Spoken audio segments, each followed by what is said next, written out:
ఓం శ్రీ వెంకటేశాయ నమః. ఈరోజు శ్రీ వెంకటేశ్వర స్వామి జీవిత చరిత్రలోని శ్రీ శ్రీనివాసుని యొక్క బ్రహ్మోత్సవం గురించి తెలుసుకుందాము.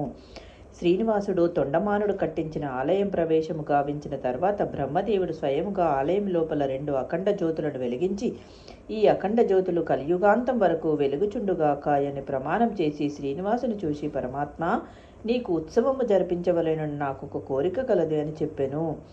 అందులకు శ్రీనివాసుడు, నీ మాటను కాదనను, లోక కళ్యాణార్థమే మీ ఇష్టమునకు ఎప్పుడునూ కాదనను అనగా, బ్రహ్మదేవుడు మిమ్మలను సేవించిన వారికి సకల సంపదలు కలిగి ఆయురారోగ్యములు కలిగినట్లు వరవిమ్మనగా అందులకు శ్రీనివాసుడు సమ్మతించెను. కాబట్టి బ్రహ్మదేవుడు తొండమానుని రావించి, నీవు బ్రహ్మోత్సవమునకు కాల వాహనములు చేయించమని కోరగా, విశ్వకర్మను రప్పించి వాహనములను తయారు చేయించెను.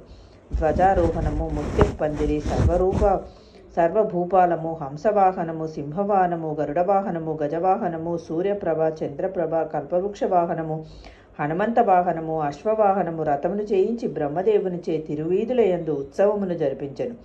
ఆ ఉత్సవమునకు కర్ణాటక, కాంబోజ, కేరళ, ఆంధ్ర, ద్రావిడ, వంగ, అంగ, కళింగ, మహారాష్ట్ర రాజులు ప్రజల యందు పాల్గొనిరి. బ్రహ్మ జరిపించిన ఉత్సవం కాబట్టి దీనిని బ్రహ్మోత్సవం అని అందురు. ఈ ఉత్సవము ప్రతి సంవత్సరము ఆశ్వయుజ మాసమందు జరుగును. నారద కలహము, లక్ష్మీ పద్మావతుల సంవాదము, శ్రీనివాసుడు శిలారూపమును దాల్చుట. కొల్హాపురంలో ఉన్న లక్ష్మి తన భర్త అయిన శ్రీహరిని తదేక ధ్యానముతో ధ్యానించుచుండ నారదుడు నారాయణ నామము ధ్యానం చేయుచు లక్ష్మీదేవిని సమీపించెను.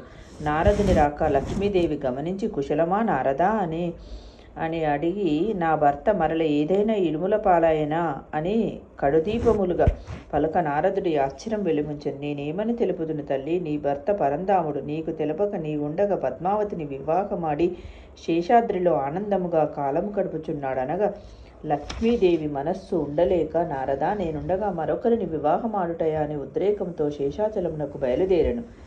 శేషాద్రిలో శ్రీనివాసుడు పద్మావతిని వెంట నిడుకొని సమీపములోనున్న కొండలు, నదులు, నందనవనములలో సంచరించుచు వన్యమృగములను మరియు వింత వింత పుష్పములను, జలపాతములను చూచి ఆనందపడుచు ప్రణయమునకు హద్దులేక ప్రవర్తించుచు నివాస మందిరమందు చేరిరి. లక్ష్మీదేవి శేషాద్రి చేరి వీరి ప్రణయ దృశ్యమును చూచినదే ఆవేశము అధికమాయను. శ్రీనివాసుడు లక్ష్మీదేవిని చూసి నిశ్చేష్టుడాయను. లక్ష్మీదేవి చెంతకు పద్మావతి పోయి, నీవు ఎవరి దానవు? దంపతులు ఉన్న చోటికి రాతగునా? నీవు ఈ విధముగా నిలుచుట తగదు. యమనంతలో లక్ష్మీదేవి కోపంతో, ముందు వచ్చిన చెవుల కంటే వెనుక వచ్చిన కొమ్ములు వాడి గదా అన్న సామెతగా ఉన్నదే అని ఒకరికొకరు విమర్శించు, యజ్ఞ సాక్షిగా పెండ్లాడిన నా భర్తను నీ భర్త అని అందువే అని అనేక విధములతో వాదించుచు స్వామిని ఇరువురు ఒత్తిడి చేసిరి. వీళ్లను వారించలేక శ్రీనివాసుడు 7 అడుగులు వెనుకకు వేసి పెద్ద ధ్వని కలిగించి శిలగా మారిపోయే. లక్ష్మీ పద్మావతి శబ్దమునకు వెనుతిరిగి చూడగా శిలారూపము కనిపించను. శిలగా మారిన స్వామిని చూసి లక్ష్మీ పద్మావతులు ఇరుపక్కల నిలబడి దుఃఖింపసాగిరి. లక్ష్మీ పద్మావతులకు శ్రీనివాసుని యొక్క ఆదేశం. శిలగా మారిన శ్రీనివాసుడు పద్మావతి లక్ష్మీదేవిని చూచి ఇలా అన్నాడు, లక్ష్మి, నీ అంశంలో పుట్టినదే ఈ పద్మావతి. నేను త్రేతాయుగంలో రామావతారం దాల్చినప్పుడు రావణుని చెరలో సీతాదేవి రూపంలో అష్టకష్టములు అనుభవించిన వేదవతియే ఇప్పుడు పద్మావతిగా అవతరించెను. చెర నుండి విడిపించి లోక అపవాదు లేకుండాను యజ్ఞ ప్రవేశం చేయించి తిని. అప్పుడు యజ్ఞదేవుడు వేదవతిని, సీతను నాకు చూసి ధర్మపత్నిగా స్వీకరించమని కోరగా నీవును సమ్మచించితివి. నేను రామావతారంలో ఏకపత్నివతుడను కావున కలియుగమును అవతరించి స్వీకరించదనని అభయమిచ్చి తిని. ఆ వేదవతియే ఈ పద్మావతిగా జన్మించి నన్ను వివాహమాడరు. అదీనుగాక పరమ భక్తురాలు. వివరములు తెలుసుకొనక కయ్యమునకు తలబడితివి. ఆడిన మాట తప్పకుండా నా ధర్మమును నేను చేసి తిని.